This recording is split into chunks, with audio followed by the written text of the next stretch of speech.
My name is Amy. I'm 30 years old.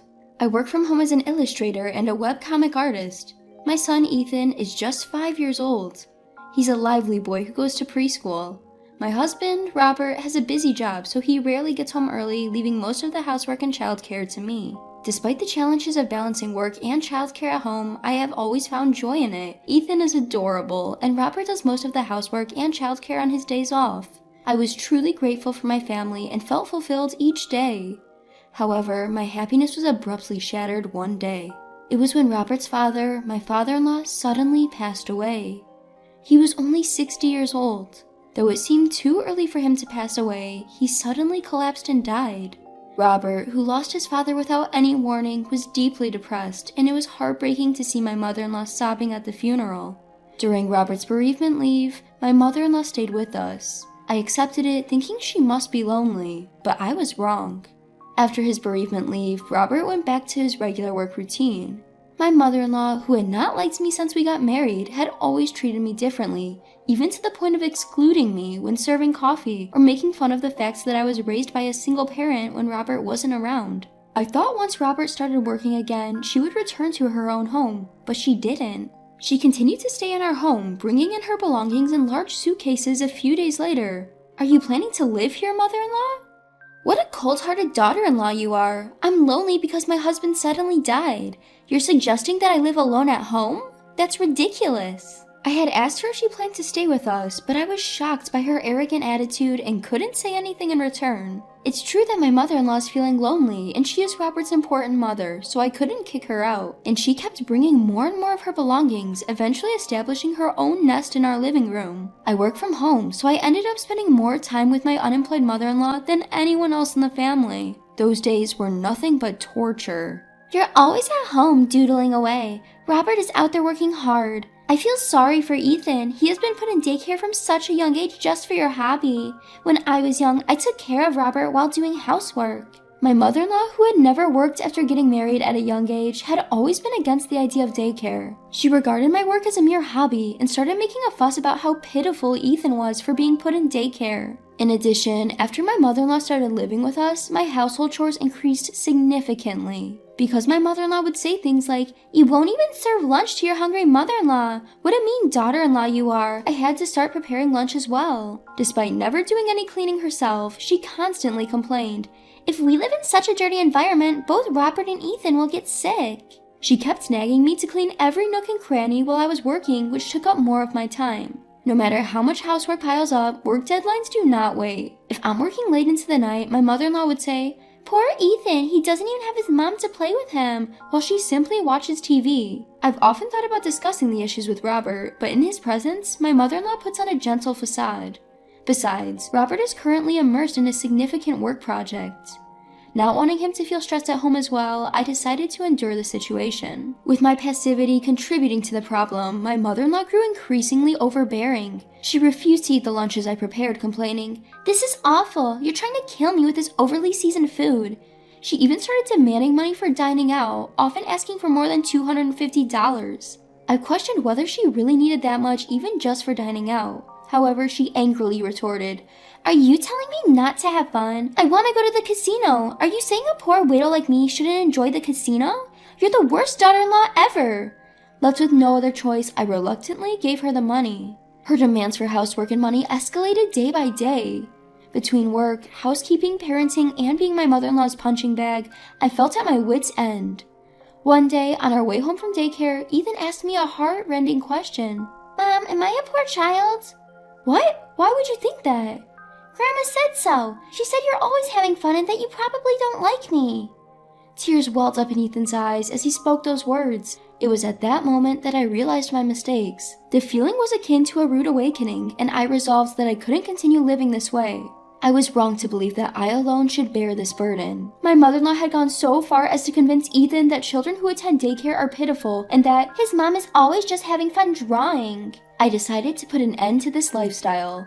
A few days later, I announced to my mother-in-law, who was sprawled out in the living room watching TV as usual. "Mother-in-law, Ethan and I are going on a week-long overseas trip." "An overseas trip?" She jolted upright, eyes sparkling at me. "That sounds fantastic. When are we leaving? I better start packing." There's no need for you to pack, mother-in-law. As I said, only Ethan and I are going. You're saying you won't take me along? Leaving Robert behind as well is unbelievable. Indeed, both you and Robert are staying behind. Thank you for understanding. While my mother-in-law continued to grumble, I remained firm in my decision to end my life with her. A few days later, as planned, Ethan and I departed for our overseas trip. Ethan was thrilled to be on a plane for the first time. With my recent busy schedule between work and chores, I hadn't had the chance to spoil Ethan, so I took this opportunity to spoil him to the fullest. In the midst of our enjoyable overseas trip, I received a call from my mother-in-law. It was unpleasant, ruining the joyful mood, but I answered anyway. With a malicious tone, she said, "Sorry to bother your vacation, but Robert and I have moved out. There's no home for you freeloaders now. You have no place to return, so stay overseas as long as you like." Is that so? Thank you for letting us know. She seemed surprised by my indifferent response, but I wasn't surprised at all. Rather, I was thankful to her for letting me know everything was going according to plan. After our enjoyable days overseas, Ethan and I returned home to our new house. At our new home, Robert was waiting for us with a smile. "Welcome back. Did you and Ethan enjoy your overseas trip, Amy?" "Yes, we had a great time. Thank you for the wonderful trip, Robert." "Well, it's the least I could do after all the trouble." As we were joyfully reuniting, my cell phone buzzed. It was a call from my mother-in-law. With a sense of excitement, I answered the call. "Yes, what can I do for you, mother-in-law?" Do you know where Robert has gone?" With a fierce tone, my mother-in-law started to explain the situation without giving me a chance to respond. She started living in the house that she had found with Robert. However, Robert had not returned home even once.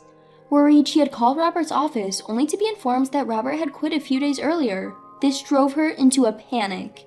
Even when she tried to call Robert, she couldn't reach him. She was about to report him missing to the police. But, just to be sure, the police called Robert. To her dismay, they managed to reach him. Not only that, but when they offered to relay a call to her, Robert declined. This led to her causing a scene at the police station, earning herself a stern warning and a red-faced embarrassment. "You've done something to Robert, haven't you? Where is he?" "Robert is here at home. He's playing happily with Ethan, so there's no need to worry." "What are you saying? Robert was supposed to live with me. I was going to make him divorce you and take custody of Ethan." "That was something you unilaterally told Robert, wasn't it?" My mother-in-law was furious. However, I had discussed the situation with Robert before our overseas trip. I told him about the issues I was facing living with his mother and the negative effects it was having on Ethan. Robert apologized, saying he felt terrible about his mother's behavior. I realized for the first time during our conversation that Robert had also been struggling living with his mother. Each time they were alone, she would badmouth me, saying things like, "Amy is constantly verbally abusive. She won't even let me eat," and "You should divorce that woman as soon as possible." He was fed up with her baseless complaints. Although Robert believed in me and countered his mother's accusations, his objections only resulted in her screaming at him, leaving him feeling confused and unsure of what to do. So, we executed a plan to isolate my mother-in-law. The plan was Robert's idea. He gifted Ethan and me the overseas trip and even rented a new house for us. When we returned from the trip, our things would be waiting in our new home. Since our old house was set to be vacated, Robert suggested to his mother that they should find a new house. Misunderstanding his intentions, she happily believed that Robert intended to divorce me and live with her in the new home. In her rush to ensure that I had no place to return to, she quickly settled on a house and completed the move. Robert, without informing his mother, had our families and Ethan's belongings moved to our new home, while his mother's belongings were sent to her new place. Robert had avoided any contact with his mother, which is why she couldn't reach him. When she called his office, she was told that he had quit because, coincidentally, Robert was headhunted by a better company and decided to change jobs. In other words, during the week when Ethan and I were traveling abroad, Robert, Ethan, and I had moved into a house where we three would live together. At the same time, my mother-in-law had moved into a house where she would live alone. I imagine it was hard for you, mother-in-law, to see the face of an incompetent daughter-in-law every day. Robert and I thought it would be wise for both of us to avoid seeing each other from now on, and so we decided to handle it this way. "You are such a terrible daughter-in-law." When I explained the situation, my mother-in-law yelled at me over the phone. Robert, sighing at the voice of his mother leaking out, came up to me, subtly took over the phone, but she kept insulting me without noticing. "All you do is draw doodles like a child and don't work. Robert doesn't need a wife like you. He must have found you annoying. It would have been better if Ethan wasn't born as your son. Ethan and Robert are both really pitiful." "Mom, so you always used to shout at Amy like that, huh?" When Robert said in a quiet voice, his mother's angry voice abruptly stopped. Mom, I love Amy and I have no intention of divorcing her. I know you must feel lonely since Dad passed away suddenly, but it's not right to bully Amy. I regret behaving in a way that deceived you, but it was the only way given that you refused to listen to anything we say. You're being deceived, Robert. I'm not being deceived. Amy is the best wife for me and the best mother for Ethan. I'm sorry, but I want to keep my distance from you. I can't care for a mother who says terrible things about important people. Robert, wait, please, Robert. Ignoring his mother's crying voice, Robert ended the call. I'm sorry for making you suffer until now. The current job doesn't require much overtime, so I can do more housework and childcare than before. Let's live happily from now on, just the three of us. Yes, thank you, Robert. Thus, our family decided to cut ties with the mother-in-law. Later, I heard from a relative that my mother-in-law had been living for a while by dipping into her husband's inheritance. However, she couldn't stop going to the casino and for the first time in her life had to work.